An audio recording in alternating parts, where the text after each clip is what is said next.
Eu sou Fábio Rangel. Eu sou Rodrigo Carvalho. Eu sou Daniel Cavalcante. E eu sou Caio Gáudio. E está começando Enquadrando, podcast de apaixonados por cinema, editado por Nathalie Martins. O Enquadrando hoje vem com um filme nacional, Central do Brasil, de 1998.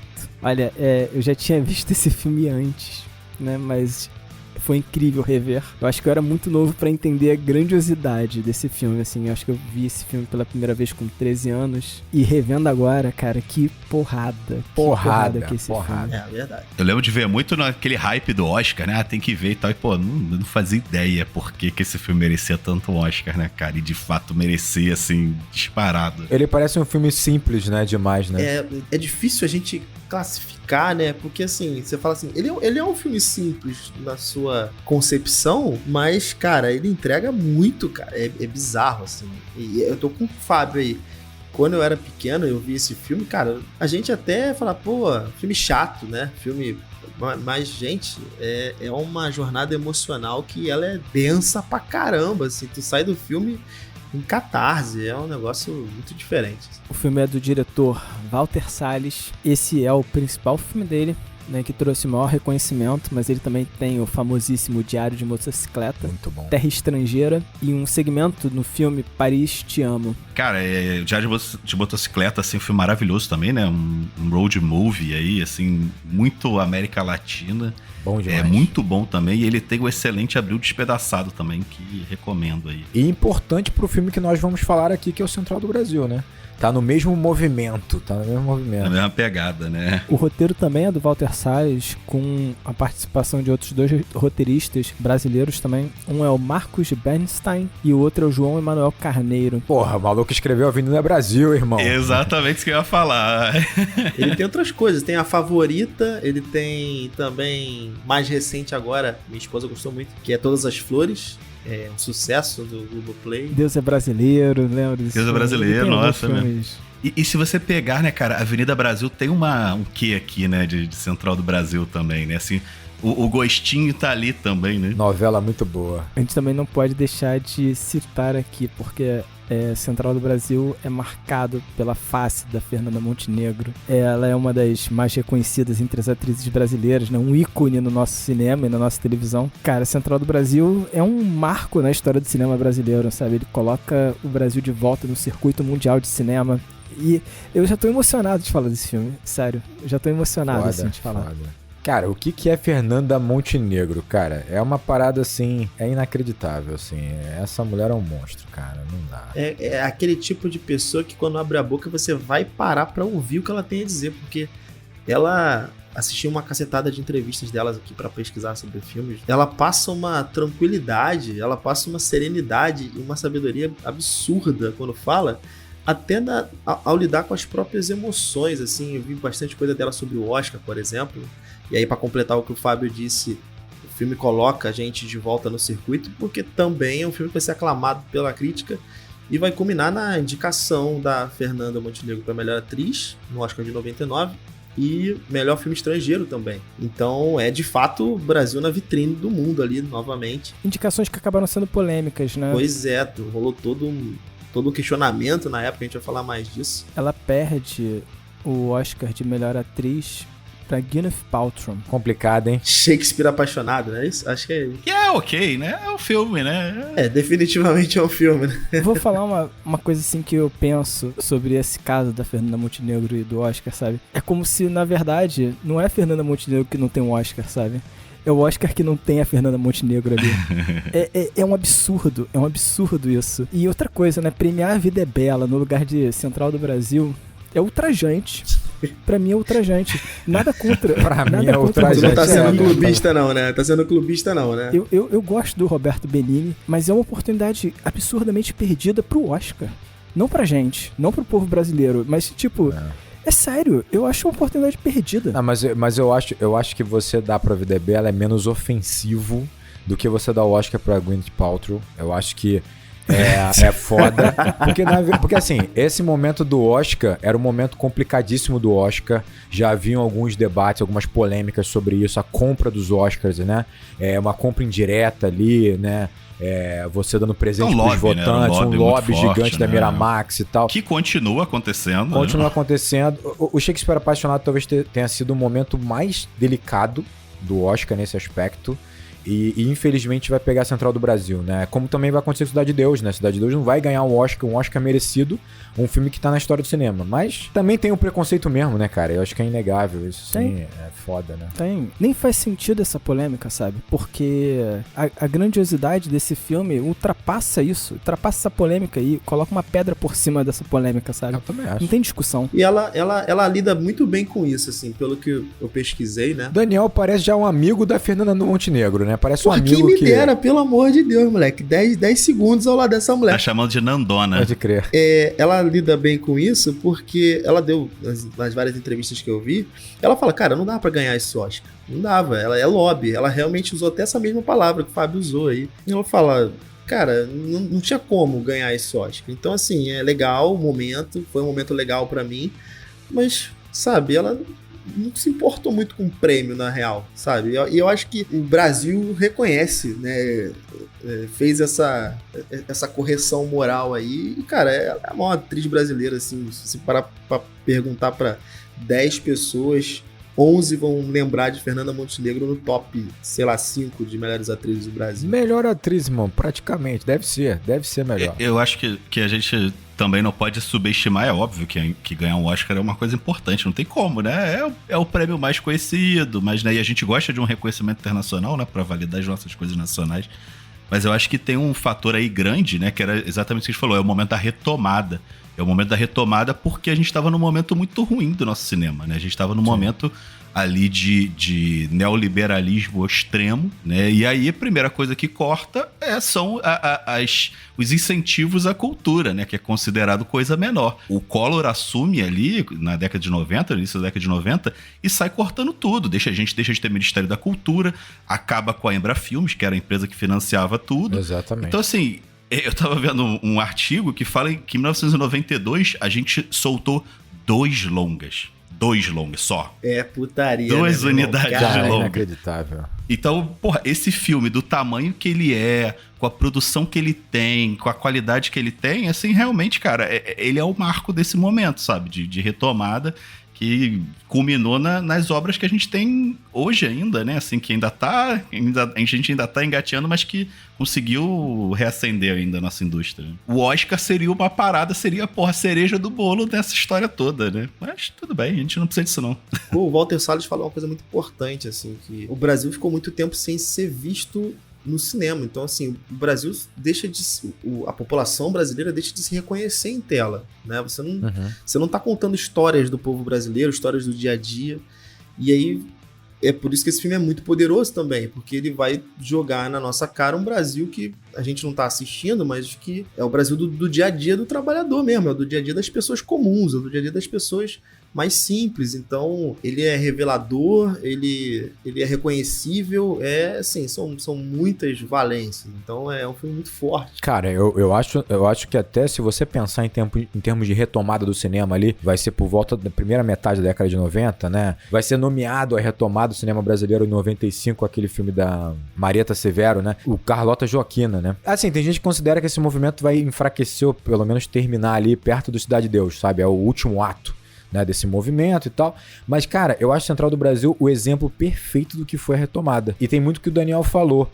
A própria Fernanda Montenegro, falando sobre isso, ela menciona que esse movimento que tem no Brasil ali, que vai durar perto de 10 anos, ele vai se alimentar um pouco de um realismo italiano, do cinema italiano da década de 40 e 50, onde você tem um cinema que ele vai abdicar um pouco do glamour do cinema. Então, do glamour do cenário, do glamour dos figurinos, do movimento de câmera exagerado, da montagem, ele vai buscar um realismo dessas histórias, desses personagens, com uma simplicidade, né? A câmera, na verdade, ela para de se mostrar, ela para de ser um elemento tecnológico. Coadjuvante.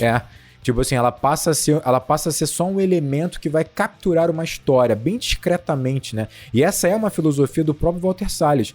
A Fernanda Montenegro menciona que tem várias cenas que ela não sabia onde a câmera estava, de tão discreto que é a filmagem do Walter Salles, né? Muitas vezes, né? Exatamente para deixar os atores muito confortáveis, né? Contando uma história que tá muito calcada, enraizada numa realidade, sabe? E é isso. Você tem um Brasil sendo apresentado ali que é um Brasil nosso, que é um Brasil real, né? Claro, a gente vai acabar vendo nossas vulnerabilidades, né? Vai vendo as nossas contradições, né?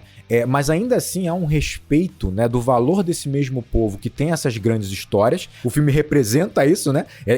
Por meio das cartas, cada um ali daquelas pessoas, em meio às estações, eles têm grandes histórias. Nós temos grandes histórias, né? E o filme vai se voltar a mostrar esse Brasil com muito respeito, né? São essas histórias que construíram a nossa nação, são essas histórias que construíram o Brasil, né? Então, assim, cara, eu acho Central do Brasil perfeito pra você entender esse movimento que cara, assim, vai ter muitos filmes importantes, né? Como a gente mencionou, o próprio Abril Despedaçado, né? Que é o do Walter Salles, Bicho Sete Cabeças, Alto da Compadecida, O Que É Isso, Companheiro.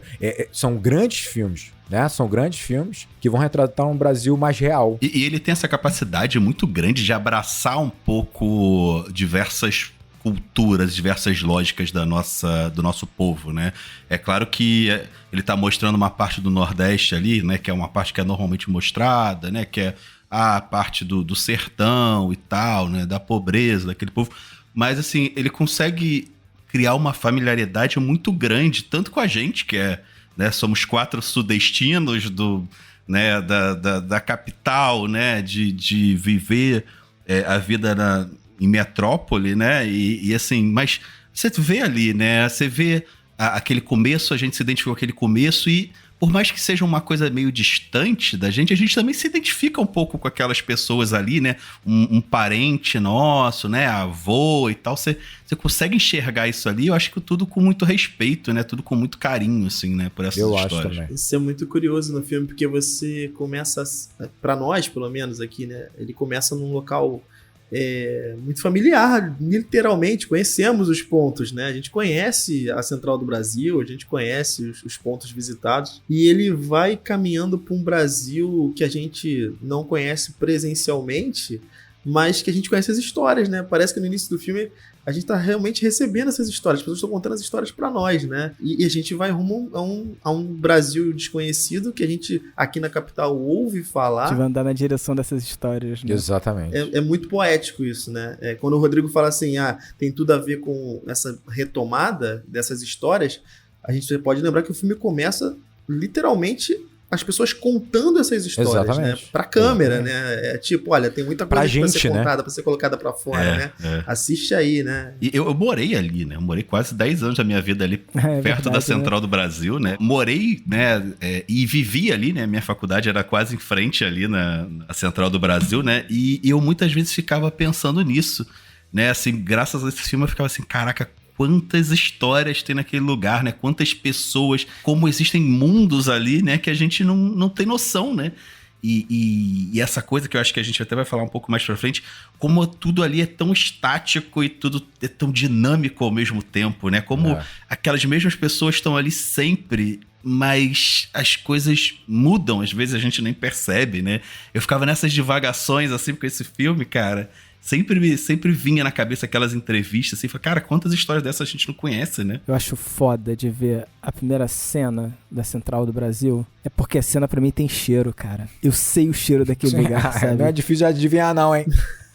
Mas isso é muito doido, cara. Eu reconheço, eu sei quando eu entrei dentro do Japeri, sabe? Tem. Pelo cheiro do Japeri, isso é muito doido. E quando eu vejo aquela cena, ela pra mim tem cheiro, sabe? Ela tá muito presente no dia a dia da gente, sabe? A gente nem percebe que aquela estação é uma estação bonita, né? Uma estação grande e tal. A gente passa ali sempre correndo, né? Sempre na correria, né? Realmente. E por mais que o filme ele venha né, oferecer um cenário que é muito familiar ao carioca, né? No primeiro momento, eu acho que de alguma maneira o filme consegue fazer com que qualquer brasileiro se sinta pertencente, ainda que ali ele não retrate todas as realidades no Brasil. O Brasil é muito complexo, tem várias regiões diferentes, culturas diferentes, assim, mas de alguma maneira o filme ele não te distancia nunca, né? Você se sente pertencente àquilo, ainda que não seja exatamente a sua realidade. Eu acho que a grande graça é essa, sabe? O filme, ele te traz pra uma realidade que talvez você não conheça, mas ainda assim você se sente pertencente a tudo aquilo, né? É foda, realmente é foda, cara. Não sei se cabe a gente colocar, pra quem não conhece o Rio, que eu acho que o filme não fala isso muito exatamente, né? A Central do Brasil é a estação central de trem, né? Todos os trens do Rio convergem ali e ela fica bem no centro do Rio de Janeiro mesmo. Então ali é o lugar que os trabalhadores chegam, né? Ali é o lugar que os trabalhadores chegam no centro, né? Chegam na parte que é a que aparece no cinema, né? Que dali que você vai pra Zona Sul, dali que o pessoal vai trabalhar, né? Nos outros lugares, vão trabalhar ali nos escritórios no centro, nas casas na Zona Sul, etc. E é foda porque o filme não mostra os pontos turísticos do Rio. Ele mostra a Central do Brasil pra lá, e o subúrbio, né? Que é o lugar que é familiar pra gente também, né? Que todos nós somos do subúrbio aqui. E essa familiaridade é incrível, né, cara? Assim, é um lugar que normalmente não... Isso foi mudando com o tempo, obviamente, né? Mas que não tá sempre no cinema, né? Não tá sempre nos pontos turísticos, não é conhecido, né? É engraçado, porque na hora que tá andando de trem, meio que eu olho assim e falo, acho que aqui é Engenho da Rainha. Eu acho que isso aqui é, sabe, Inhaúma. Eu fico assim, sabe, olhando e tentando ver qual estação que eu tô, sabe? Muito Antes de começar o episódio, a gente tava tentando descobrir qual era o prédio, né, que ela vai levar o Josué lá e tal. E assim, a gente chutou 3 lugares diferentes e poderia ser qualquer um dos 3. É né? O melhor é isso, né? Isso é verdade. Tem um take do filme, que o Caio colocou essa ideia do ponto turístico, né? Não sei se foi você ou foi o Fábio, agora eu não lembro. Mas tem um take que coloca o relógio da Central como esse ponto turístico, cara. Assim, de você, caraca, lá no fundo o relógio da Central, sabe? Que é a paisagem que quem tá indo do subúrbio, da Zona Norte para o centro, essa é a perspectiva, né? Caio falou Central, o centro pro Rio de Janeiro é um bairro, né? Ele não fica exatamente no meio. Então, assim, as pessoas vão para esse lugar que é o centro de negócios, é ali que as pessoas trabalham no Rio de Janeiro, né? É o grande centro de negócios. Então, é um fluxo, aquele fluxo que o pessoal vê no início do filme, ele acontece até hoje, né? Com as mesmas condições, exatamente as mesmas condições. Melhorou um pouquinho, mas... melhorou que agora o trem tem ar-condicionado, mas assim, é o mesmo volume de massa de trabalhadores diariamente chegando nessa estação. E eu lembro, cara, da minha memória afetiva de quando moleque, pela primeira vez na Central do Brasil, eu procurar pessoas escrevendo cartas, cara. Eu lembro nitidamente disso, cara. De eu ir, cara, aqui as pessoas... Que essa era a minha imagem. Eu nunca tinha ido à Central do Brasil. Então, qual era a minha referência? Aqui tem gente que escreve cartas para as pessoas. Então, eu procurei a Fernanda Montenegro naquela estação, cara, quando eu fui pela primeira vez. Aí, né? Tu encontrou só o Pedrão. Não tem a Fernanda tem Montenegro. Alguns, infelizmente, né? Mas enfim, então vamos para a sinopse? Bora. Vamos lá. Escrevi uma sinopse um pouquinho maior. Ih, caraca, olha, vamos ver. O que esse filme não fez com o Fábio, hein, cara? Tu imagina lágrimas rolando no final desse filme do Fábio. Jesus Cristo. Na Estação Central do Brasil, Dora trabalha escrevendo cartas para pessoas analfabetas. E sua vida toma um rumo inesperado quando se compromete a unir os jovens Josué ao seu desconhecido pai. Tá bom. Boa, Tá bom. bonitinho. Tá bom, bonito. Obrigado. Singelo. Essa sinopse só foi possível pelo apoio dos nossos apoiadores Douglas Manfré, Luciana Marques, Vinícius Teixeira Lima e Fernando Carvalho. Galera, muito obrigado. Obrigado, gente. Do coração, hein? Obrigado, pessoas.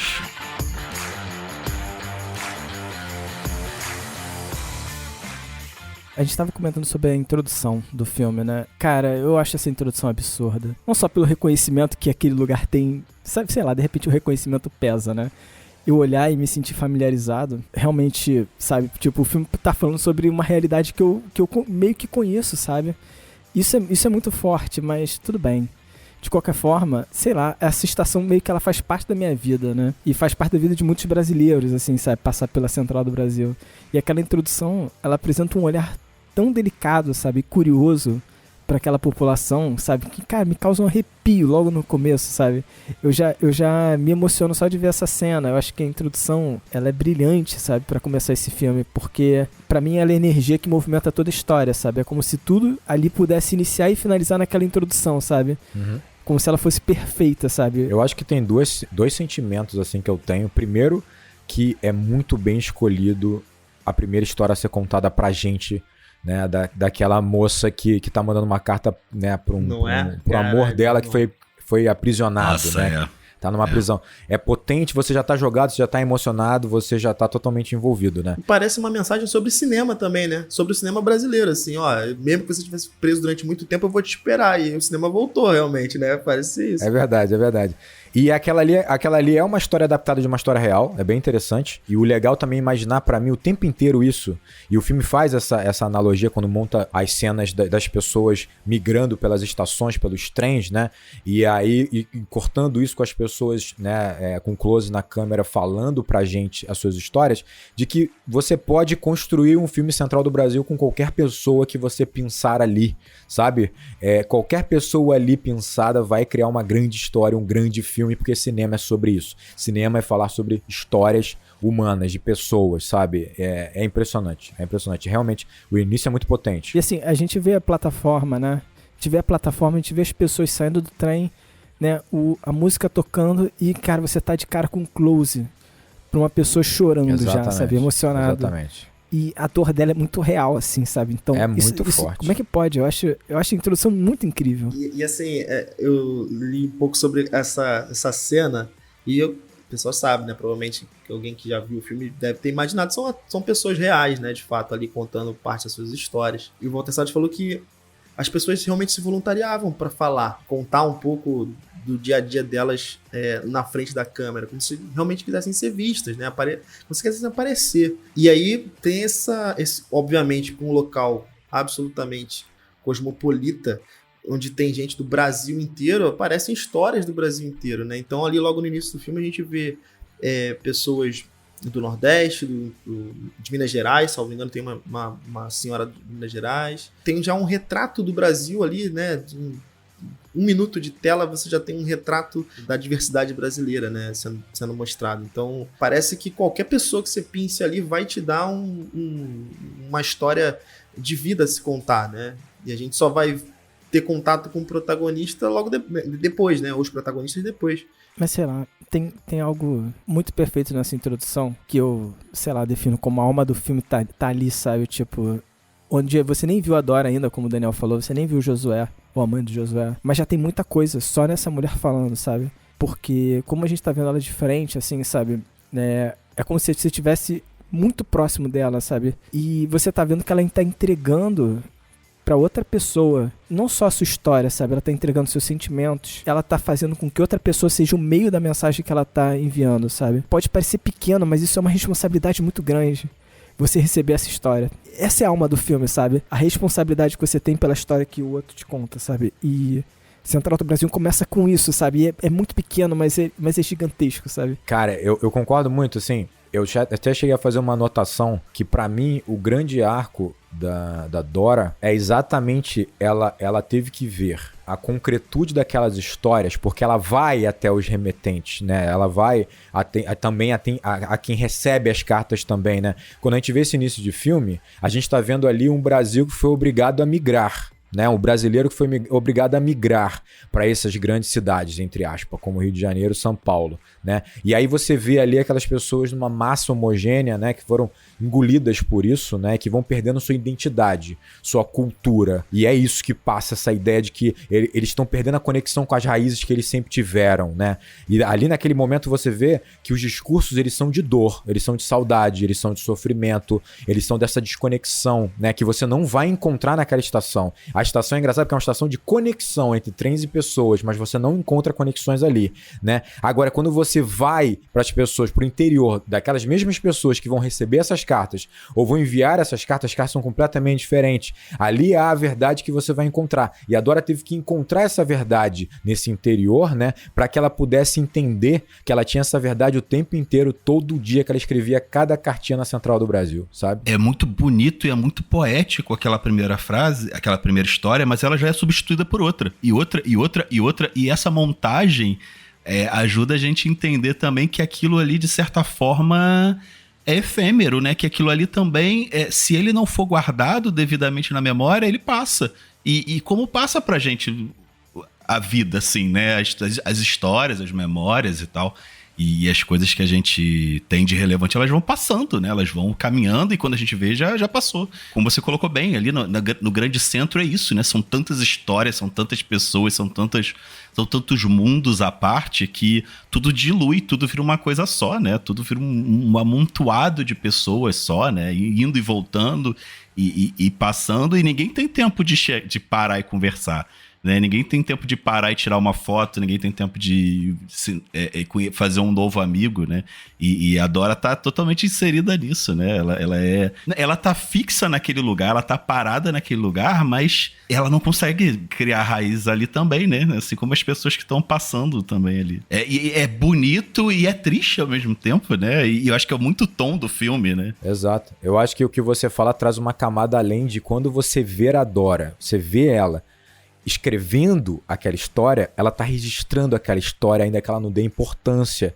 É isso, aquela história tá naquele papel e talvez aquela história possa seguir em frente, sabe? Seguir o tempo, né? Ainda como a história, por exemplo, da mãe do Josué, que vai morrer atropelada logo depois, sabe? Então, assim, é isso, é efêmero, mas o registro torna aquilo talvez imortal, né? Perdure, né? É foda, é muito bom. E isso que você colocou com essa rima que tem, né? Depois, lá na frente, é igual a construção, né? Quando eles estão lá no vilarejo, que ela tá escrevendo a carta pro santo, é sobre como a gente escolhe as memórias, né? E como a gente guarda as memórias que a gente tem, né? No começo você tem histórias de ressentimento e de vingança, né? E de ódio, todas as histórias são assim, né? E lá na frente é o contrário, são histórias de agradecimento, são histórias de júbilo, né? De contar alegrias, de contar coisas boas, né? De agradecimento aos santos, né? E eu acho que é muito sobre essa seleção, né, que a Dora faz, e acho que pela primeira vez a Dora reescreve uma carta, né? Ela pega aquela mesma memória e ela muda, né, um pouco. Esse começo do filme, ele já fala tudo que vai acontecer, né, do filme. Essa primeira história, ela é mudada, né? Ela é uma história triste de um marido que bate numa mulher e ela muda, ela vira a história de uma mãe, de um filho que estão indo encontrar o pai, né? Muito marcante pra mim. Assim, quando eu vi o filme pela terceira vez, agora, depois de fazer a pesquisa, eu fiz muitas associações entre a Dora e a arte em si. A ideia dela receber essa quantidade toda de histórias e botar na gaveta, sabe? E não levar isso pra frente, é uma ideia de potencial perdido, sabe? De certa forma, depois da pesquisa que eu fiz, né, obviamente, sobre o que a gente já falou aqui da retomada do cinema brasileiro, assim, eu fiz paralelos muito diretos, assim, cara, é isso, assim, a gente pegou um monte de história ao longo desse tempo, né, que a gente não teve esse fomento, que a gente não teve esse incentivo, a gente pegou um monte de história e botou na gaveta, é isso que a gente fez, sabe? E, agora a gente resolvemos pegar uma dessas cartas e de fato levar até o remetente, né? A gente resolveu pegar uma dessas histórias e colocar à frente. E o fato de colocar cartas na gaveta fala muito sobre o personagem da Dora, assim. Eu acho que é um personagem que em pouco tempo de tela, assim, em 10 minutos, você já apresenta uma personagem que é complexa demais. E essa complexidade você não consegue muitas vezes perceber ela de maneira literal, mas de maneira emocional mesmo, sabe? A Fernanda Montenegro assim, ela é monstruosa, assim, no que ela faz, porque você consegue, com a Dora, nesses 15 minutos iniciais, você consegue se identificar com ela, você consegue ter raiva dela, você consegue começar a imaginar como é que é a vida dela, né? Se ela mora sozinha, se ela não mora, depois você descobre como é que ela mora, se ela mora sozinha, se ela não mora. Você imagina o que ela tenha feito, camada em cima de camada, e cada cena traz uma nuance nova e ela vai, sabe, entregando cada vez coisas diferentes. É muito complexo, assim, e parar pra pensar que... E aí eu já fui pra um lado que é mais pessoal, obviamente, por causa da minha profissão. A Dora é uma normalista, né? Ela era professora, né? Então, o que acontece para ela largar a profissão, né? Essa descrença que ela demonstra, né? Também tá no dia a dia dela, né? Pode ter vindo da profissão dela, né? Então, assim, eu comecei a tentar investigar a relação que ela tem com o menino, que é uma relação já difícil desde o início, né? E que vai se modificando ao longo do tempo. Da onde vem isso, né? Da onde vem essa visão de mundo que a Dora tem, que é tão pessimista, né? E, como eu falei, a jornada dela é muito introspectiva, muito emocional, e a Fernanda, cara, ela consegue, a gente consegue no final do filme entender que houve uma redenção ali, sem a gente ter visto a história completa de Dora, cara. A gente não tem ideia pelo que essa mulher passou, cara. A gente só tem o tempo dela de tela. Ela não fala do passado dela em momento nenhum nesse filme, cara. E você consegue entender que, porra, teve um arco ali. Isso é soberbo, cara.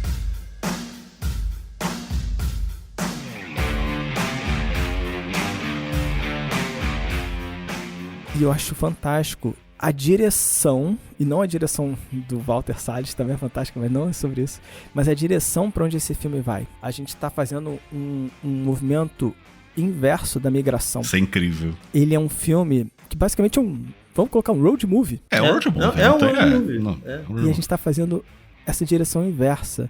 A gente, aqui no Sudeste, que tá acostumado com a migração na nossa direção, a gente não sabe o quão distante é, o quão sofrido é. E isso é muito doido, porque quando você vê o quão distante a Fernanda Montenegro tá indo pra achar o Jesus lá, né, o pai do Josué, você começa a entender, sabe, caraca, essas pessoas vieram dali. E muitas vezes, assim, pra muita gente, não é conhecido o que tem ali, sabe? Onde é Bom Jesus do Norte?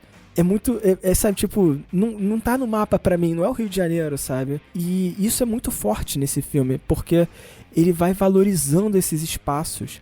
E quando a gente para pra pensar nessa retomada do cinema, qual o grande nome que botou o cinema do Brasil no mapa, sabe? Glauber Rocha. E aí quando você vai pensar nos filmes, são todos filmes com a temática do Nordeste, sabe? Com as temáticas culturais do Nordeste, e muito sobre Lampião, com Deus e Diabo na Terra do Sol. Filmão. O próprio Dragão da Maldade contra... Ai, meu Deus, esqueci o nome. Dragão da Maldade contra o Santo Guerreiro, né? O famoso filme do Antônio das Mortes. Esse movimento é como se a gente estivesse indo nessa raiz do cinema brasileiro também. Sim. É um ensinamento muito grande, sabe? É um ensinamento muito grande esse trajeto. E essa história, ela vai lenta até lá, sabe? Ela vai devagar até lá pra terminar lá, sabe? Pra você rever aqueles cenários, sabe? Tem um momento em que a Fernanda Montenegro e o Josué estão em cima de uma pedra, assim, sabe? No sertão. Cara, quando eu li aquela cena, sabe? Me lembrou muito o Dragão da Maldade, né? E o Santo Guerreiro lá. E eu comecei a fazer essa conexão que a gente tá... a retomada do cinema passa por a gente olhar para as nossas origens, sabe? E esse filme é uma busca por essa origem, sabe? É uma busca para fazer o movimento inverso, sabe? Que a gente tá acostumado, e a gente olhar para esse lugar, sabe? Porra, então, isso é muito emocionante nesse filme. Eu fico feliz que a gente consegue enxergar um pouco, né, desse... né, de todo esse lugar que o Fábio tá falando, e que, felizmente, isso virou um lugar tão comum que acabou, né, tendo uma crítica mais do que justa de que, o Nordeste não é só isso, né? O Norte não é só isso, o Nordeste não é só isso. E a gente já tem um movimento de mostrar outros cenários dentro desses lugares, né? Então você tem, por exemplo, os filmes do Kleber Mendonça que se passam numa metrópole nordestina, né? Se passam em Pernambuco e tal. Então, assim, a gente conseguiu, né, mostrar esse lugar, mostrar esse espaço, né, de uma forma muito bonita no cinema, e a gente está conseguindo ir além também, né, mostrar esses outros lugares do Brasil, né? Porque, assim, a gente tá falando de um filme de 98 que aborda um Brasil ali onde realmente a região sudeste é a que recebe mais fluxos migratórios, né? Até hoje isso acontece. Mas isso está distante, talvez, do público que assiste o filme hoje, né? Que não percebe, talvez, esse fluxo gigantesco de pessoas de outras regiões que vêm para o Sudeste ou que vieram para o Sudeste. Isso, para essas pessoas, está mais na geração dos pais, dos avós, né? Que chegaram aqui na década de 70 e 80 para construir a vida. E aí quando você fala assim, hoje é muito comum a gente falar sobre ter filmes, né, que abordam uma outra realidade. É porque hoje realmente os fluxos migratórios eles estão mais intra-região. O cara que sai do interior de Pernambuco, por exemplo, ele não vai vir para o Rio de Janeiro mais, ele vai ir para uma metrópole, ou uma grande cidade, melhor dizendo, na própria região Nordeste, né? Os fluxos hoje estão menores. É óbvio, o crescimento do Brasil, né, urbanização e por aí vai também proporcionar que a gente aborde outras realidades, e não só a realidade sudestina do cara que chegou aqui na região sudeste. O Fábio estava colocando ali, cara, é muito longe. Eu fui pesquisar o quão longe era. né? Eu fiquei nessa dúvida de falar, cara, quanto tempo até chegar, né? Como é que é esse fluxo ser feito? Eu pesquisei a cidade onde tem a Romaria, onde tem aquela cena da Romaria, né? A procissão. É porque a cidade mesmo não existe, né? Bom Jesus do Norte. Bom Jesus não existe. E depois a gente vai falar um pouco mais, acho que sobre religião, a gente vai chegar lá. O pior é que existe uma cidade chamada Bom Jesus do Norte. Mas ela não fica no Nordeste, né? Ela fica em Espírito Santo. Não se passa em Bom Jesus do Norte. Ah, beleza. O nome da cidade onde foi feita a cena da procissão é Cruzeiro do Nordeste. E ela tá da Central do Brasil hoje, em condições de estrada de hoje, num ônibus, você ficaria a 31 horas de viagem, tá? Óbvio, né? Porra, todo mundo sabe quanto funciona 31 horas de viagem.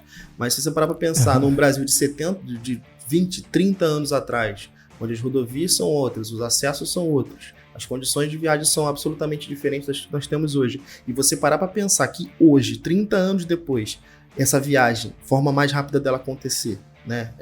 Para uma pessoa comum, ainda de maneira rodoviária, o cara pegar um ônibus e ficar 31 horas para chegar nesse lugar, isso mostra o quanto esse filme ainda é atual, sabe? Esse fluxo ainda vai se dar dessa forma, isso ainda vai acontecer dessa maneira, as histórias vão ser atualizadas, mas ainda são semelhantes, as caronas vão acontecer, sabe? Os caminhoneiros passam pelas mesmas dinâmicas. Cara, é um Brasil que, cara, se atualizou, mas no final das contas é o mesmo de Central do Brasil de 30 anos atrás, então eu acho que é por isso que ele conecta tanto, pelo menos conecta muito comigo, sabe? É um filme que coloca na nossa cara um Brasil de um monte de inconsistências, sabe? De um monte de discrepâncias que vê essa viagem rumo ao interior do Brasil e rumo a uma, eu diria que é uma pobreza diferente, sabe? A gente está acostumado com a pobreza urbana e eu não tô querendo dizer que uma aqui é melhor ou pior do que a outra não, mas é uma coisa com que a gente, pelo menos nós aqui, na cidade grande, a gente não tá acostumado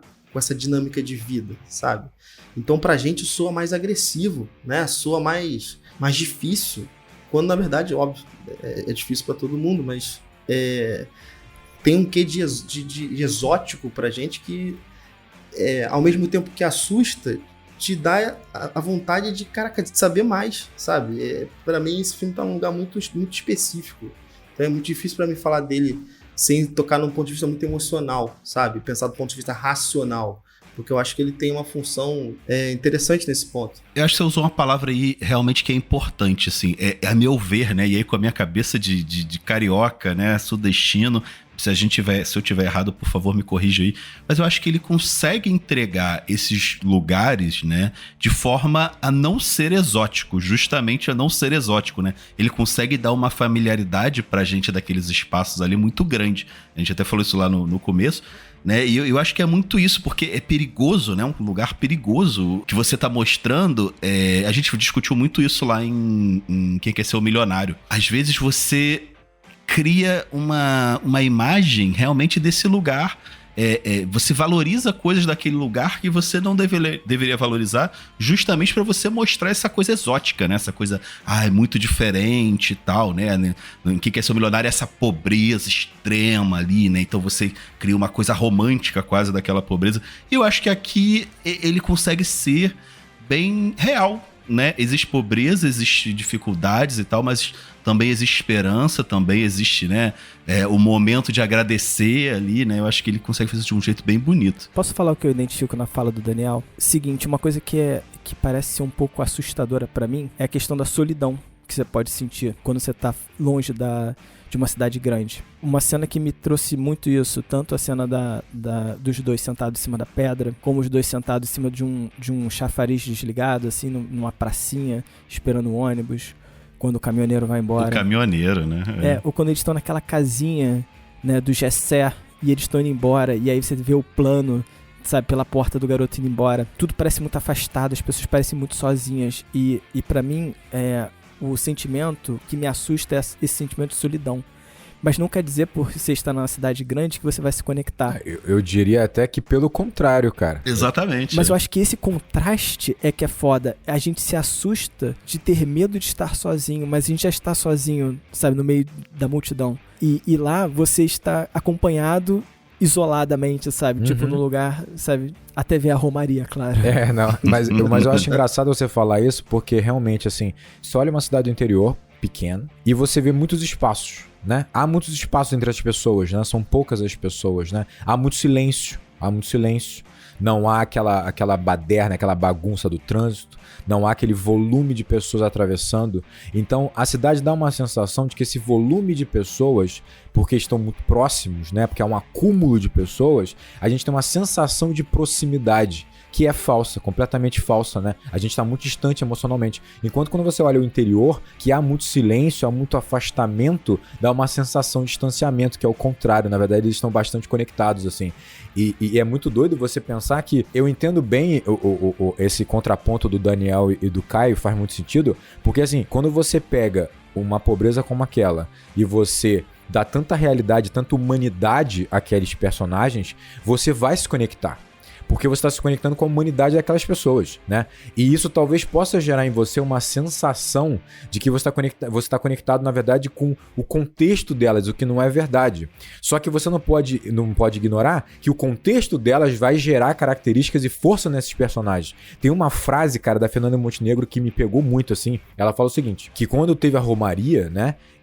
Ela estava completamente envolvida com a Romaria, né? Porque todo mundo estava. Não foi uma encenação que virou realidade completa.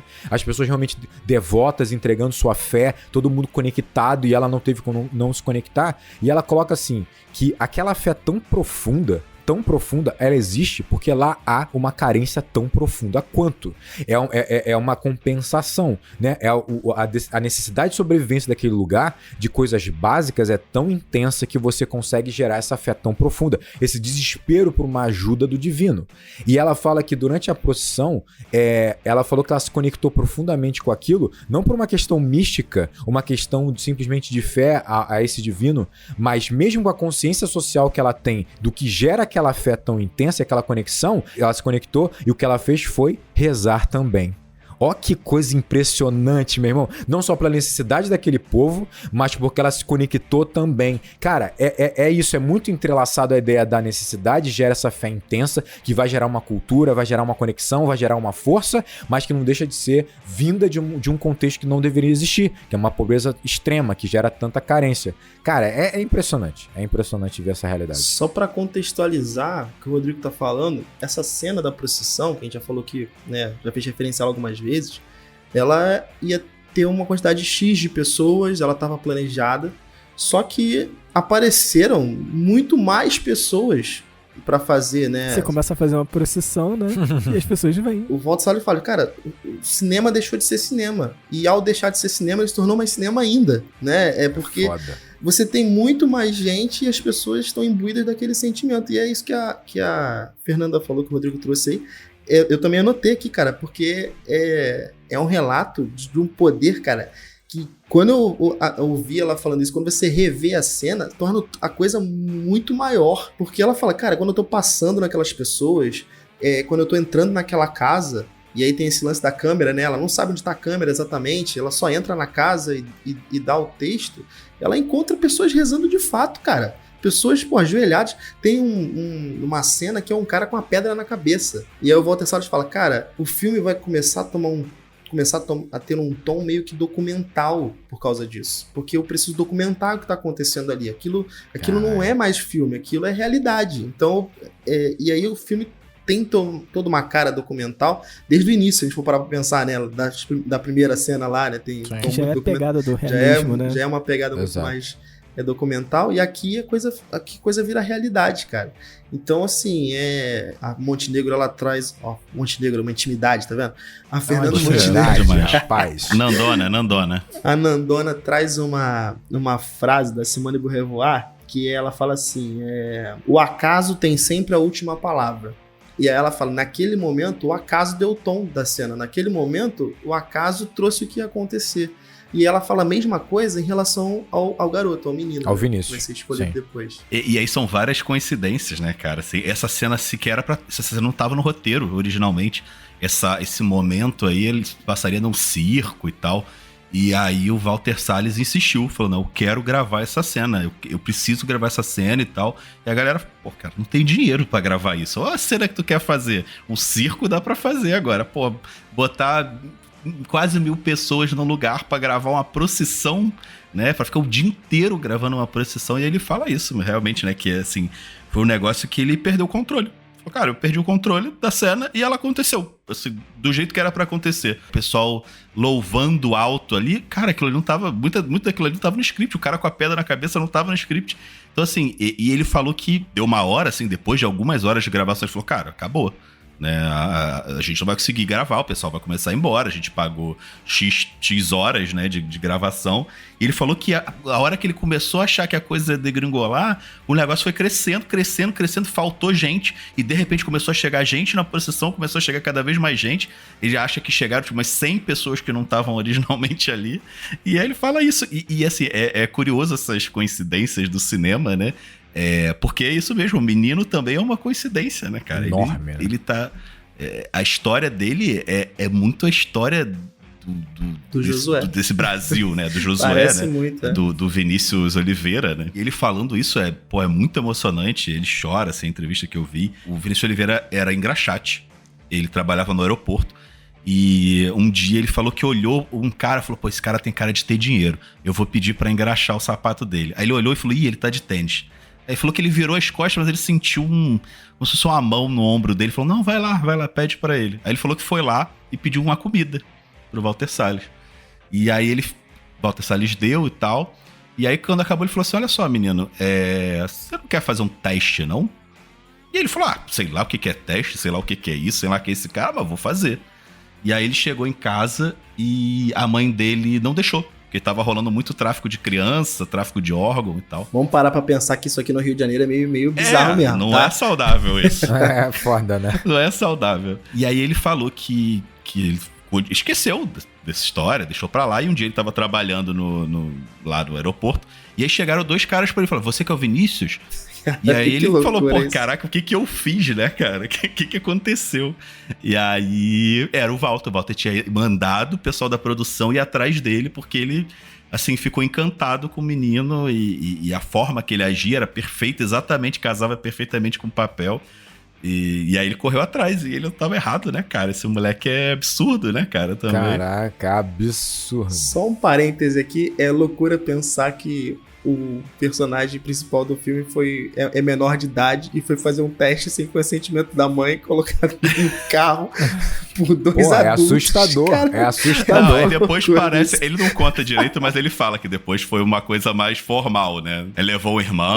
Não, sim, claro. Sim, e o Walter Salles ajudou muito ele na carreira dele depois, na vida pessoal dele. Ele é muito grato, né, ao Walter Salles. É foda que a Fernanda, ela fala que esse garoto, ele leva pro filme essa realidade máxima de um protagonista que tem o olhar do sobrevivente, sabe? E isso é inegável, cara. Tipo assim, o moleque, ele tem uma energia pulsando nele que alimenta todo o filme, porque ele é a conexão com todo o filme, sabe? Isso é inegável, né? É foda. Tipo assim, caraca, o moleque é muito bom. Ele faz umas perguntas, é muito legal o jeito que ele faz as perguntas, assim, sabe? A raiva dele é muito boa também. Ele é muito autêntico, né, cara? A dinâmica dele com a Dora é uma coisa, assim, excepcional. Que dupla excepcional. É uma química que, assim, parece que é fabricada, né, cara? E é um negócio que... eu acho que aí tem muito a ver com a Fernanda Montenegro, né? Ele fala que ela era muito generosa no set, né? Que ela, parava tudo, mandava parar tudo e puxava ele, vem cá, vamos fazer assim, o que você acha da gente fazer de tal forma e tal, que ela foi muito receptiva, né, pra ele. Caralho, muito bom. E é a Fernanda Montenegro, né, irmão? É a Fernanda Montenegro. Importante é que ele não... esse tom que o Rodrigo acabou de comentar, né, que ele é meio marrento, né, que a gente chamaria ele de marrento, ele é abusado. É porque ele realmente não tinha ideia de quem era Fernando Montenegro, não fazia ideia de com quem ele estava contracenando. Ele fala isso em entrevista, fala, cara, não fazia ideia entendeu? Mas ela foi sempre muito gentil e tal. Cara, eu sou apaixonado pela cena da cama. Eu sou apaixonado. Quando ele fala, já vi várias mulheres nuas. Isso não é assunto pra conversar com mulher. Cara, essa cena é muito foda. Mas ele fala, cara, eu era maluco mesmo. Eu não era, ele era assim, meio malucão. Eu era doido. Ele era meio doidão. Eu cheguei a arrumar minhas mochilas pra sair, pra ir embora. E aí o porteiro ligou pro Walter Salles, aí, pô, foi ao E, né? O moleque ferrou e tal. O moleque era doidinho. E que a galera meio que permitia essas maluquices dele, né? Porque acabava ficando mais genuíno ainda.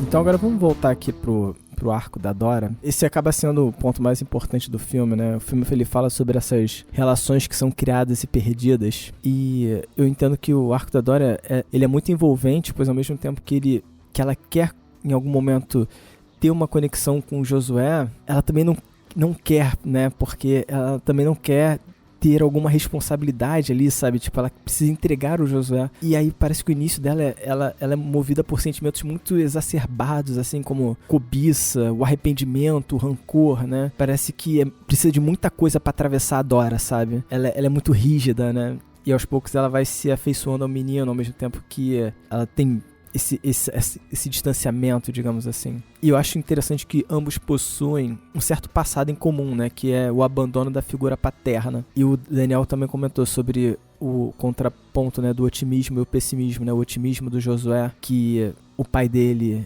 é Jesus, o carpinteiro, que construiu a casa sozinho. Mexe com madeira, tá? Mexe Ele com sabe madeira. fazer tudo, tá? Sabe fazer tudo. E o pai da Dora é o caminhoneiro, que é o que Josué quer ser, né? O sonho dele é ser caminhoneiro. Mas o pai da Dora é o caminhoneiro que abandonou a família. E a visão que ela tem do pai é essa, né? Até que ela vai ter um momento que ela vai ter uma visão diferente do pai dela. Ela vai lembrar de um momento do pai dela feliz, sabe? Essa transformação da Dora passa por esse espaço também da gente perceber que o Brasil é um país de pessoas que não tem a figura paterna, sabe? E, cara, que isso é muito forte. Eu acho que já citei isso, mas realmente o Brasil é um país de mães, né? Não é um país de pais. E isso fica muito claro. Ficou muito claro pra mim quando eu era diretor, né, da escola. A gente fazia as matrículas. Eu tô falando de uma cidade, a segunda maior metrópole do Brasil. E essa é uma realidade do Rio de Janeiro, tá? Sei lá, 30%, 40% dos alunos da escola pública que eu matriculei não tinham o nome do pai, sabe? E isso é assustador. Qual é a realidade do Brasil aí pra dentro, sabe? A gente só consegue imaginar, sabe? Porque ter um contato real, dados realmente é mais difícil. Mas se você imagina uma dificuldade aqui, desse tipo de criação, né? Sem um apoio, imagina, porra, num local onde as condições são, pelo menos nos parecem muito mais severas, né? Muito mais difíceis. Então, é duro isso, cara. É duro pensar que mudou pouco, ou não mudou, né? A gente continua na mesma realidade. E aí, é por isso que eu falo, o Central do Brasil é um filme que me faz toda hora esse resgate, essa comparação, sabe? Cara, de como era e como está. E, às vezes, na maior parte das vezes, incomoda muito do como está, sabe? É engraçado que você pega, o Fábio faz essa relação entre o pai do Josué, né, que é Jesus, né, e o pai da Dora, né? E é interessante você pensar que o César, ele vai compilar esses dois personagens, porque ele tem, num primeiro momento, ele é o caminhoneiro super maneiro, sabe? Exatamente, ele é o caminhoneiro ali interpretado pelo Otton Bastos, né? E ele é um cara super maneiro, assim, que parece um cara, pô, interessante, que poderia ser um exemplo ali a ser seguido pelo Josué, o que o Josué poderia vir a se tornar, porque o sonho dele é ser um caminhoneiro, né? E tanto é que ele vai lá guiar um pouco o caminhão. Mas ao mesmo tempo, depois que ele foge, depois que ele se assusta com a relação com a Dora ali e também a presença de uma criança, ele toma um papel um pouco do pai da Dora e dos muitos pais que nós temos, né, aqui no Brasil, né? Então ele vai tomar essas duas personas, assim, no mesmo personagem, que aliás é um personagem maravilhoso também, né? E a gente tava comentando aqui em off o quanto essa cena em que a Dora tá deixando se envolver por ele e ela começa a avançar, né, né, nesse desejo que ela tem e finalmente se aceitar ali o desejo que ela carrega com ela, né, e tentar seduzi-lo e tal.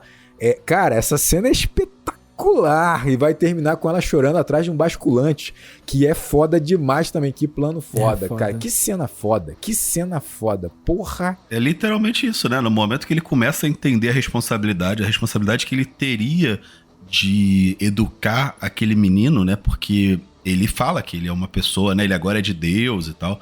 Então você infere ali que ele... E com a cena da bebida, né? Você infere que ele já teve um passado difícil com a bebida e com, né, e com a família. A gente não sabe, né? Mas eu fiquei muito tempo pensando por que existe aquela cena dele falando no banheiro com o cara. Que é uma cena engraçada, mas que o Otton Bastos faz uma cara super séria, né? Dele falando, eu tenho várias namoradas no Rio, não sei o quê, eu já transei, sei lá, e fala uns negócios assim, né? Sim. Não, ele comenta uma parada que nenhuma mulher casa virgem no Rio de Janeiro. Nenhuma mulher casa virgem no Rio de Janeiro. É, exatamente. E é uma cena que é engraçada, apesar de ele estar falando atrocidade, né? Mas o Otton Bastos faz uma cara muito séria. E eu fiquei muito tempo assim, cara, por que existe essa cena? Mas é justamente isso, né? Porque ela fala com a cena anterior, que ele fala com o cara do comércio. Essa juventude hoje só quer saber de transar, ninguém quer saber de casar e tal. E aí ele, naquele momento, é o momento que ele percebe que ele teria que ter uma responsabilidade com aquela criança. Exatamente. Né? Que ele teria que ensinar aquela criança, que ele teria que mostrar um outro mundo para aquela criança e tal. E é basicamente o momento que ele decide que aquilo ali não é para ele, né? Que ele não precisa daquilo ali e tal. E aí acho que é isso. Você resumiu perfeito. É o que os homens fazem, né? Quando tem uma responsabilidade assim na frente. Foda. A gente sempre lança programas que estão, de alguma forma, na época do lançamento, eles têm alguma coisa relacionada ao que está acontecendo na semana. E tem uma cena desse filme do garoto dirigindo um caminhão. Ontem eu recebi um vídeo da filha, a esposa de não sei quem aí, deixou o filho de 7 anos dirigir o carro na frente da casa com o irmão de 6 no banco do carona e ela no banco de trás filmando. Então tá atualizado, cara. A gente vai lançar o programa. Essa juventude tá perdida. A juventude tá dirigindo. perdida. A juventude cada vez mais jovem dirigindo. O César tá certo. Mas eu acho que também tem um certo conflito religioso aí, que começa a aparecer por esse personagem do César, que ele reforça que ele é evangélico, né? Que ele tem essa origem pentecostal. E eu acho que isso começa a ser conflituoso em algum momento no filme, sabe? Porque a questão da bebida é isso, sabe? Ele tá numa dualidade ali, quando ela oferece a bebida pra ele. E ela oferece dizendo assim, Deus não tá vendo. E ele bebe, né? Então aquilo, tipo, é como se ele tivesse pecado, sabe? Ela fornece, tipo, a maçã pra ele, sabe? E essa frente conservadora, tudo bem, ele é alcoólatra também. Ele deveria fugir dessa situação, certamente. Não sabemos se ele é não alcoólatra. sabemos. Tem questões com bebê. Tudo bem. Pode ser que seja, né? Acho que faria sentido pro personagem, faria sentido num determinado histórico, né? De conversão, né? Digamos assim. Mas eu acho interessante que tem essa dualidade, né? Do Brasil anterior e o Brasil que está se formando. E esse filme acaba trazendo isso, né? Essa frente evangélica, né? E que tá se formando, você vê os pequenos núcleos aparecendo, assim. Acaba que o personagem do César meio que representa isso pra mim, sabe? Um conservadorismo também que tá vindo, sabe? Não, e representa muito a hipocrisia clara do própria Exatamente, existência dele, né? É uma hipocrisia gigante ali dessa luta que você falou interna que ele tem, né? Ele vai tomar a cerveja porque, pô, Deus não tá vendo nesse momento, mas quando ele vê, eu tenho que ser evangélico, né? Eu tenho que seguir aqui o meu caminho, né? E depois ele foge. Muito bom, muito bom. E de certa forma, toda essa questão religiosa no filme, ela me chama uma atenção, assim. A gente sabe que essa cena da Romaria, né? Ela é muito importante. Não só por esse contexto externo, né? Que a gente já comentou, mas ela tem uma virada no personagem da Dora. E é engraçado como você percebe que aquelas pessoas ali que estão naquela romaria, elas também estão mandando mensagens, né? Elas também estão como se elas estivessem escrevendo cartas em formas de orações, né? Quando a Dora entra na Casa dos Milagres, né? E você vê as fotos das pessoas e as cartas escritas, as mensagens escritas nas paredes. E na hora eu comecei a pensar sobre essa posição da Dora, sabe? Ela é a pessoa que traduz a mensagem. Ela tá ali como se ela fosse Jesus no próprio filme. Digamos assim, se a gente pensar na Bíblia como a palavra de Deus, mas essa palavra de Deus está tão distante, sabe? Que a gente precisa de alguém que transcreva pra gente, né? E aí vem uma pessoa pra chegar e falar, gente, olha só, a palavra de Deus é essa aqui, sabe? A gente pode encarar a Dora da mesma forma, com os analfabetos, digamos assim, que não conseguiam ler ou escrever, e ela faz isso, ela se torna o mediador da palavra. E cada pedido que as pessoas pedem pra ela é como uma carta lançada a Deus, né? Da mesma forma que cada história, ela também pode decidir o que fazer com a história, se ela vai enviar pro correio ou não, sabe? Se ela vai dar seguimento a essa história ou não. E eu acho essa casa, né, ela acaba sendo uma revelação, né? E ela acaba sendo esse momento de transição da Dora. O momento em que ela perde o menino, né? Que ela achava estar salvando. Mas era ela quem estava precisando de ser salva, sabe? Não à toa, a sequência do filme vai retomar o início, né?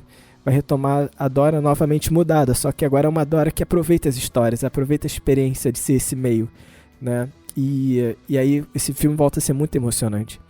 Né? Como se ela estivesse aceitando essa condição de mensageiro. E você sabe qual é aquela santa que tá lá? Não sei. É a Nossa Senhora das Candeias, né? Das Candeias ou da Candelária, ou a Nossa Senhora da Luz. Ela é aquela santa que mostra o caminho, é aquela santa que é a santa que era muito cultuada pelos cegos, porque ela mostra que ela ilumina o caminho pela frente, ela que vai te desvendar, vai tirar a venda dos teus olhos, né? Ela que vai... É a santa da boa anunciação, né? Ela tem a ver com o fato quando Maria vai a um templo e o sacerdote fala para ela que aquele menino é o salvador da humanidade, tal, que Jesus é o salvador da humanidade. E eu acho que fala muito com isso, né? Porque no momento que ela entra naquela casa dos milagres, sai o véu do rosto dela, né? Porque ela tá... Numa cena ela tá falando que você é tudo que... pior coisa que aconteceu pra mim, por que Deus colocou no meu caminho, por que Deus me fez, né, te fez no meu caminho, você é um fardo na minha vida. E logo depois que ela passa por aquele momento de transformação ali na Casa dos Milagres, ela vê o oposto, né, corta pra aquela cena deles deitados, dele deitado nela ali, né, quase uma cena bíblica ali, né, dela deitada no colo dele e ele fazendo carinho nela numa posição totalmente invertida ali, né, numa posição de carinho e de ceder e tal.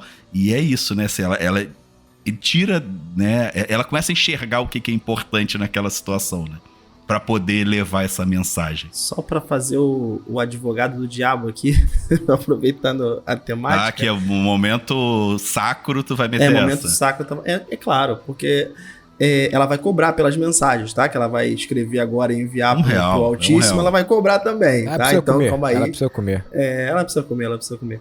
Mas eu acho que a jornada dela tem, obviamente, muita coisa a ver com fé, né? Porque eles saem do Rio de Janeiro à procura de Bom Jesus, né? A procura do pai que se chama Jesus, né? Que é carpinteiro. Construiu a casa sozinho, exatamente. É uma jornada de recuperação da fé dela, né? Você já pensou, Daniel, que ao final do filme você vai ficar com a pergunta: Jesus vai voltar? Pois é. Ela sabe. Ela leu a carta, você não. E eu acho que, assim, é realmente um arco de transformação de fé. E eu nem digo na fé de Jesus voltar ou não, né? E aí Jesus, quando eu falo Jesus, é o Jesus pai do Josué, de fato. Mas a fé em Josué, ela vai ter fé de volta, né, nas pessoas. E aí quando eu falo nas pessoas, a fé em Josué, né? Ela tem uma desesperança muito grande pela figura paterna dela, né? E ela transfere essa figura paterna para a figura paterna do Josué. Ele é a pessoa que batia na mãe e ela assume isso porque a mãe diz que ele foi a pior coisa que aconteceu na vida dela. Então só pode bater nela, é uma alcoólatra que bate nela, sabe? Então ela já está assumindo, ela já está transpondo quem é o pai dela pro pai do Josué, né? E ela vai quebrar a cara, ela vai ter a humanidade do pai do Josué ali na frente dela, sabe? E ela vai reconhecer nele uma outra pessoa. Isso é muito forte. Essa recuperação da fé vem em reconhecer que o pai do Josué, sabe, tipo, não é esse monstro, sabe? Tudo bem, pode ser uma pessoa complicada, sabe? Mas não é quem ela pensava que era, sabe? Tem suas fraquezas, né? O que eu acho muito tocante, assim, e muito importante pro filme, né? Que é quando ela tá se aproximando da grande resolução do filme, ela desiste. Então ela deixa o Josué no ônibus, paga ali o motorista para poder levá-lo lá, ou pelo menos indicar o caminho que ele tem que chegar, e ela vai voltar pro Rio de Janeiro. Ela desiste, né? E isso, pra mim, é muito poderoso, né? Você vai encontrar isso no cinema no geral de várias formas, né? Mas aqui, pra mim, ficou muito forte, porque a Dora... ela tem vários medos carregando dentro dela, né? O medo de decepcionar o menino. Tem um momento que ela fala isso com a Irene, né? Eu sempre decepciono, eu sempre frustro, né? E essa é uma das camadas, é o medo mesmo de lidar com a sensação de decepção quando ela, finalmente, ela romper com o garoto, né? O garoto encontrar o pai, ela vai voltar sozinha, né? Ela já tá antecipando a dor que ela vai sentir ali naquele momento, começa a antecipar essa dor, né? Só que o maior medo ali, e eu acho que é o mais honesto e o mais sincero, é o medo da transformação. Ela tá sentindo a transformação que ela tá sofrendo e isso amedronta, cara. Mudar é sem dúvida nenhuma o processo mais difícil que nós temos. E ela tá muito amedrontada com a nova Dora que ela tá encontrando, sabe? Isso é muito foda, porque todo o filme fala sobre um arco dramático, e todo arco dramático é um arco de mudança, né? E aqui na Dora, ela tá apavorada com esse arco de mudança que ela vai ter, até o momento que ela começa a realmente confiar no Josué, nesse processo de eu vou aceitá-lo, né? E aí ela começa a se aceitar, porque esse é o processo, é quando ela começa a se maquiar, ela começa a aceitar o desejo dela, a beleza dela, e o Josué é peça fundamental nisso. Eu acho muito fofinho ele elogiando, falando, você fica muito bem de batom, você fica muito bem de batom, e compra o vestidinho pra ela, é fantástico.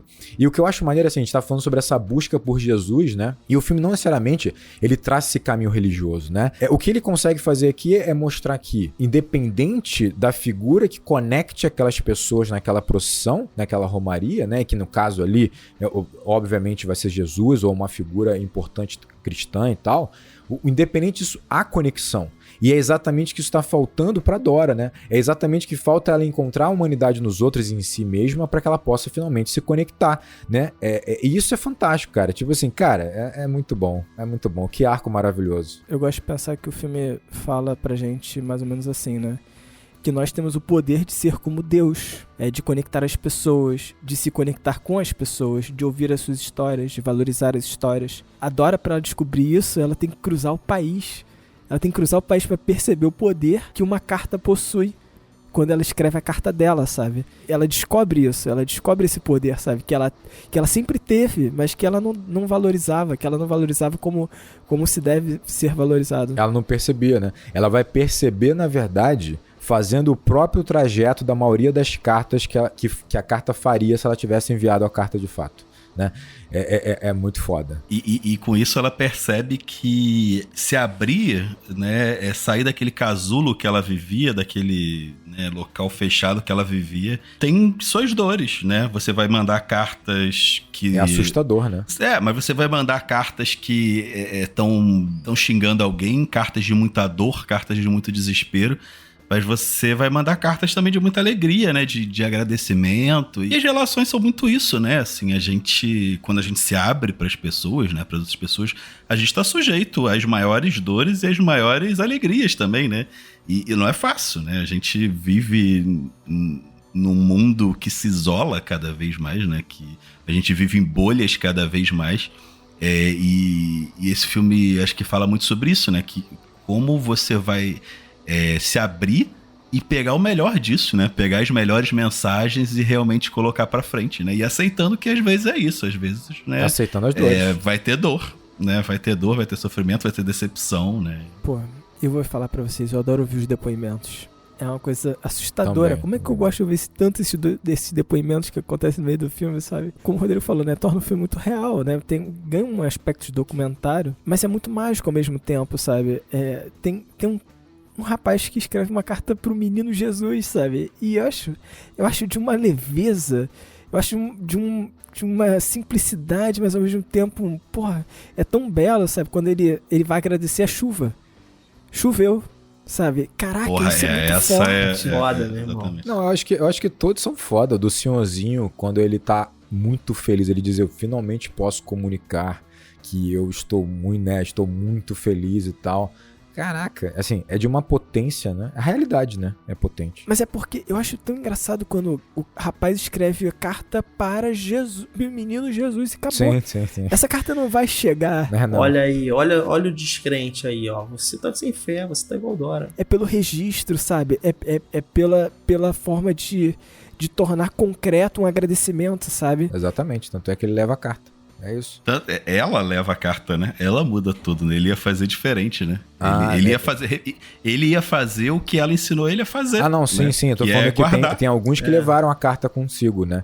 Que são esses que registraram a cartinha. Sim. É foda. Mas tem isso, né? Ele ia jogar fora aquelas cartas, que foi o que ela ensinou pra ela, né? A guardar pra si, a se esconder e tal, a não ter empatia ali com aquela situação. E é a grande mudança dela, né? Não, essa cena é muito importante, porque ali é o grande medo dela, né? Na frente dela, é o reflexo, né? Tipo, eu sempre decepciono as pessoas, eu não tenho capacidade de cuidar de uma criança.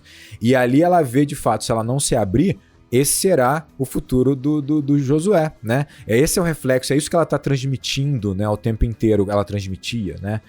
E eu acho muito bonito como o filme, ele é muito detalhista em fechar todos os arcos com as suas rimas, né? A gente tá falando aqui, você vai ter 2 momentos dessas cartas, né? E dessas declarações, mas também tem um fechamento que eu acho muito bonito, que a Dora vai usar uma mentira pra proteger o menino. Vai usar uma mentira pra afagá-lo, né? Pra não decepcionar, pra não fazer com que ele sofra, né? Quando ele diz que sim, o nome dele tava na carta sim. E o que eu adoro é que ele percebe que é uma mentira. É fantástico, né? E ele percebe e ele deixa pra lá, né? Ele fala, eu sei que é mentira, mas... ele deixa pra lá, exatamente. Tá, é muito ele foda. Deixa pra lá, né? Ele opta por deixar pra lá. Ele entende o ato dela. É fantástico, coisa linda. Não, essa cena é cheia de camadas. Essa posição da Dora de ser a pessoa que escreve a mensagem e que tem o poder, de fato, de mandar a mensagem à frente ou não, ela cria situações, né, ao longo do filme de roteiro que são muito ricas, cara. Você consegue criar em cima disso.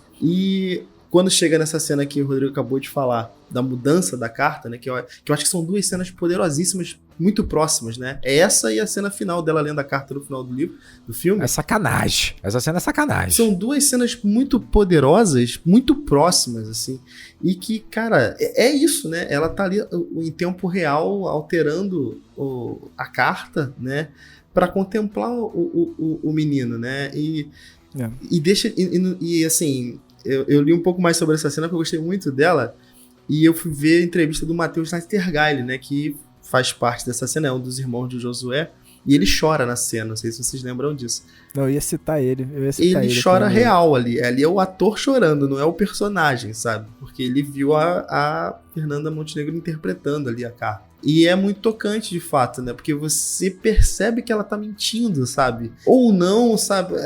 Eu tenho consciência e convicção plena que ela tá mentindo, mas, enfim, não fica claro, obviamente, né? Deixa isso em aberto, mas... É muita camada junta, cara. É muita coisa junta. Tem o fato de que o garoto chama ela várias vezes de mentirosa. Isso é quase como uma lição. Que a mentira, ela pode ser usada pra um outro lado. Tipo, é quase como se fosse uma lição pro garoto, sabe? Ao mesmo tempo em que ela tá usando isso pra proteger o garoto. E quando você olha o olhar do Matheus Nastergaile que você falou, né, Daniel? E aí ele desvia o olhar pro Josué. Cara, na hora eu olho pra isso e falo, ele sabe que aquele garoto é o irmão dele. Ele sabe que ele é o Josué. É a cereja em cima do bolo, sabe? Essa atuação do Matheus, cara. Sabe? Um irmão reconhecendo o outro. Eu adoro quando, por exemplo, na cena em que o Matheus, ele desce do telhado, né, e pergunta, né, você... Porque olha que detalhe bonitinho, né, bem feito do filme, né, ela chegou na casa, a primeira casa nessa região, né, e aí o senhor fala, não, olha só, o Jesus sumiu e tal, e aí o filho dele pega a bicicleta e sai, e é esse garoto que vai comentar com o Matheus, né, que estão procurando o pai dele. É um detalhe simples, né, mas bem amarrado. E aí quando o Matheus vira pra ela e pergunta, né, e foi, você tá procurando o meu pai, cara, o Vinícius, né, o Josué, ele percebe e ele vai pra trás da Dora, né, ele se sente ameaçado, ele se sente impactado, e caraca, meu irmão está na minha frente, né, e é muito foda que ele fica passando atrás da Dora o tempo inteiro, mas como se fosse realmente uma cria dela, né, sabe, tipo, que inofensiva ali, que tá num momento tão importante e tá impactado. Muito bom, cara, que encenação maravilhosa. E eu gosto que ele mente o nome dele também, né, ele mente também. Ele fala Reginaldo, né? Ele fala Reginaldo. Acho que Geraldo. Geraldo. É Geraldo, acho que Geraldo. E a Dora não pisca, né? A Dora... Mestre da mentira. Não, e eu acho que isso, e o que pra mim é muito fascinante desse roteiro, é que ele é esse filme que é quase um estudo de personagem também, né? Mas que os personagens têm um arco muito poderoso, mas que os personagens você ainda reconhece muito eles depois. Eles não dão um 180 e vão pra outro caminho, sabe? Eles ainda são aquelas mesmas pessoas, com os mesmos defeitos, com as mesmas questões, mas alguma coisa ali tá diferente, sabe? Alguma coisa ali, eles cresceram, alguma coisa ali, eles estão vendo o mundo um pouco diferente. A Dora vai continuar provavelmente com a mesma solidão que ela tinha, vai continuar mais fechada, mas talvez alguma coisa ali faça ela ir um pouquinho além, né? Ela ir um pouquinho... Ela ainda vai dar as patadas na Irene, com certeza. Vai, Marília Pêra, maravilhosa.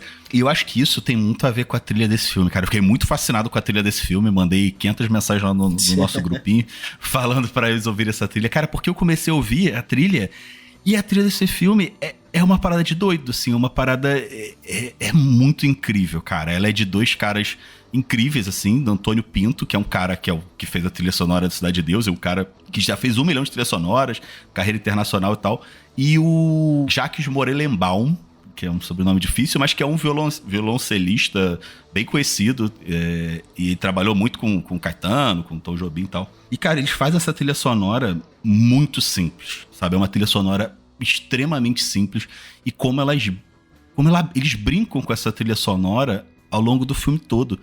E como elas representam o olhar desses personagens pro mundo, né? A gente tem uma trilha sonora que começa ali na cena inicial muito simples. É uma trilha no piano, é uma trilha que ela tem uma base repetitiva, né? E um compasso que é quase uma valsinha, assim, que ela tem uma nota central e ela vai sempre oscilando em torno dessa nota.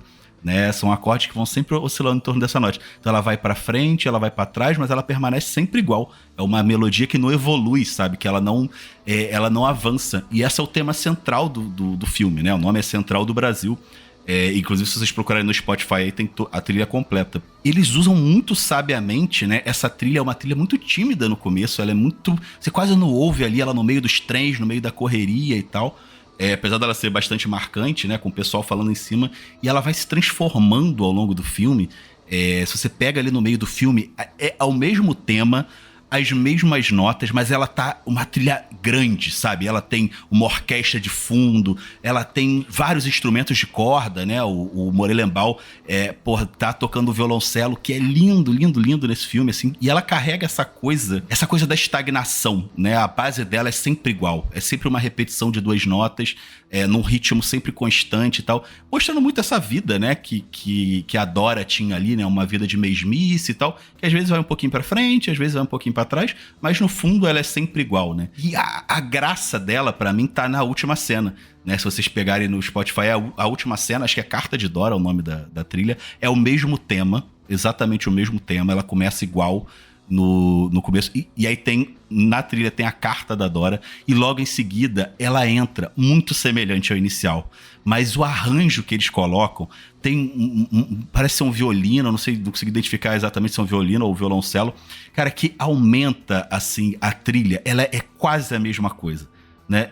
Ela é quase a mesma coisa. A repetição tá ali, a lógica tá ali, mas ela tem uma alegria nessa trilha, assim, que representa muito esse momento da Dora, né? Ela é quase a mesma coisa que ela era antes, mas assim, ela é tão mais alegre, ela é tão mais efusiva, né? E a trilha, ela toma tudo, ela toma o espaço todo, né? Você não ouve mais nada, é só aquela trilha ali. Então, cara, assim, ouçam a trilha desse filme, que é uma coisa linda, e façam essa comparação. Peguem essa que é Central do Brasil, tem uma que é o mesmo tema depois que se chama Central, e por último esse que é a Carta de Dora. É a mesma música, assim, em momentos muito diferentes e bonito demais, assim, coisa de gênio. Eu vou botar lá pra galera ouvir também, no link. Muito foda. E, cara, falando dessa cena final, eu acho que esse filme tem uma frase perfeita, sabe? Não há frase mais poderosa possível pra esse filme. E revendo agora, quando a Dora fala: eu tenho saudade de tudo, eu me desmonto, cara. Essa frase, eu tenho saudade de tudo, ela é muito simples e ela é muito poderosa. Como é potente essa frase, como é maravilhosa. Caraca, eu comecei a chorar, cara. Tipo, é impressionante, O texto do filme é maravilhoso, mas essa frase, ela consegue... sabe, revelar tudo da Dora naquele momento, sabe? Tudo. É potente, é simples, é objetiva, é linda, é singela. Pelo menos pra mim me pegou muito que depois dessa cena, que já é linda, assim, que já me emocionou muito, entra Preciso Me Encontrar, que é uma música do Candeia, né? Que é famosa pelo Cartola. Caralho, nos créditos finais. E Puta que, porra, que pariu, é mano. sacanagem, assim. É o resumo desse filme, sabe? É a história de alguém que vai pelo mundo tentando saber quem ele é, né? E que ele prefere sorrir, né? Que ele prefere viver as coisas da vida pra não chorar, né? Pra não pensar só nas tristezas que ele passou, né? Então, assim, é maldade essa música terminar o filme, cara. Que final, cara. Que final. Puta merda. É um combo poderoso, né? É um combo muito poderoso. Mas, Rodrigo, isso que você falou do Eu Tenho Saudade de Tudo é foda, porque parece que finalmente a Dora, sabe, tipo, colocando os sentimentos dela pra fora, sabe? E ela fala, antes disso, ela fala, eu tenho saudade do meu pai. É foda porque eu já tô emocionado, porque dá aquela sensação de que finalmente ela conseguiu enxergar com honestidade, sabe, o passado dela. Que ela ressignificou muita coisa olhando o passado, né? E ela tem saudade das coisas agora, né? O sentimento já tava lá. Ela só olhou diferente a saudade agora. A saudade antes era como se fosse um veneno, né? E agora não, né? A saudade... Ela saiu daquela casquinha, né? De só tristeza e só dor, né? Que ela sentia antes. E casa com a ideia da trilha que o Caio acabou de trazer, né? Que é a mesma coisa, só que tem um filete diferente ali, de pensamento diferente, né? Diferente. É isso. É como se ela se permitisse ter a saudade, sabe? Tipo, porque antes ela só tinha, sei lá, um rancor, uma mágoa, Exatamente. Né? E agora ela se permite ter a saudade, assim, sabe? Pode ainda ter todos os sentimentos juntos, mas ela se permite verbalizar isso, que ela tem a saudade, e ela entrega isso pro Josué, sabe? Eu tenho saudade do meu pai, que é o que conecta eles. E né? a vulnerabilidade máxima dela, né? É a vulnerabilidade máxima, que é lindo demais. É isso, né? Se permitir, né? Tem uma outra frase que eu acabei não falando antes, mas acho que tem tudo a ver com isso, que ela fala antes que a gente não devia andar de táxi, a gente só devia andar de ônibus. Porque no táxi a gente nunca sabe onde a gente vai parar. E no ônibus a gente sabe exatamente pra onde a gente vai. E eu acho que é isso, né, cara? Ela se permite, é o momento que ela se permite e ela não sabe o que vai acontecer, né? A partir dali ela não sabe pra onde ela vai, né? No táxi você que decide o destino, né? É você que decide o destino. Exatamente. E isso é assustador. É muito mais difícil, né? E assim, a gente tá falando de um adeus entre os personagens, né? Que no mundo de hoje não é possível, né? Ou não é crível o suficiente, né? Mas pelo recorte do filme né? É muito crível. Porque se você para pensar, o Josué não sabe ler. Então, assim, quando é que ele vai ler essa carta, né? Quando é que ele vai ter esse fechamento? Talvez quando ele estiver maduro o suficiente para isso, né? Mas pra ela aquele é o momento. Então é um adeus de fato pra ela, né? Ela não tem essa esperança de ver Josué de volta, provavelmente. Não né? tem Mas mesmo. talvez o menino tenha, né? O menino tenha. Talvez ela nem mande a carta. A carta pode ser pra ela. E ela vai partir com essa possibilidade dele esquecer dela mesmo, né?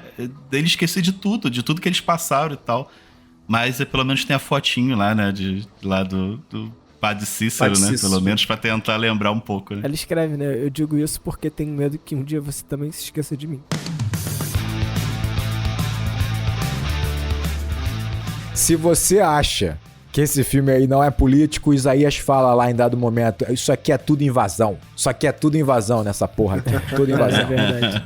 Toma panfletada aí. Olha aí, no cara. finalzinho veio o pedágio, hein? No finalzinho. Num filme de estrada, chegar no final realmente é uma coisa diferente, né? O pedágio normalmente tá durante o caminho. Nós temos um outro Brasil hoje, entendeu? Que esse analfabetismo que tá aí, que tava ali no filme, a gente quase não vê mais. Felizmente, graças a um forte apoio na educação, entendeu? E agora ele panfletou mesmo, assim, foi isso aí, toma, pedágio. Eu gostaria de agradecer a todos os ouvintes que ouviram até aqui. Entre em contato com a gente nas mídias sociais, galera, vamos falar mais sobre esse sentimento que Central do Brasil passa, sobre a Fernanda Montenegro, que é a avó de todo mundo aqui da nossa geração. Inclusive, essa vai ser a pergunta do podcast, né? Pra tu responder no Spotify se a Fernanda Montenegro é sua avó também, porque esse é o sentimento de Fábio. Eu não gravei isso, mas eu comentei aqui com eles que na minha cabeça é como se eu tivesse 3 avós. As minhas 2 avós mesmo e a Fernanda Montenegro, assim. Parece que ela tá ali, sabe, tipo, mãe do Brasil, porra. sabe? Seria legal ter a Fernanda Montenegro como avó, hein? Cara, seria bem foda. E a Fernanda Torres como mãe, né? Porra. Tá bom. Cara, justo. tá bom. Eu acho que tá legal, hein? Mas se bem que eu acho que eu preferia a Fernanda Torres como amiga, hein? Ia ser mais divertido. Siga a gente lá no Twitter, galera, em @enquadrando_, e no Instagram em @enquadrando_oficial. O podcast Enquadrando também está sendo no YouTube, em youtube.com/enquadrando. Não deixe de apoiar o Enquadrando se você puder. Nós precisamos de você. para manter as luzes acesas, isso aqui rodando. Manter a gasolina deste ônibus. Então apoia.se/enquadrando, por favor. Se você puder, a partir de R$10, você já ajuda a gente demais. Motor do Enquadrando às vezes tá engasgando, hein? Vamos ser sinceros aqui. Mas a gente tá precisando de apoio não só financeiro, como moral ultimamente. Então, por favor. Tá foda mesmo. Galera, Quero um elogio.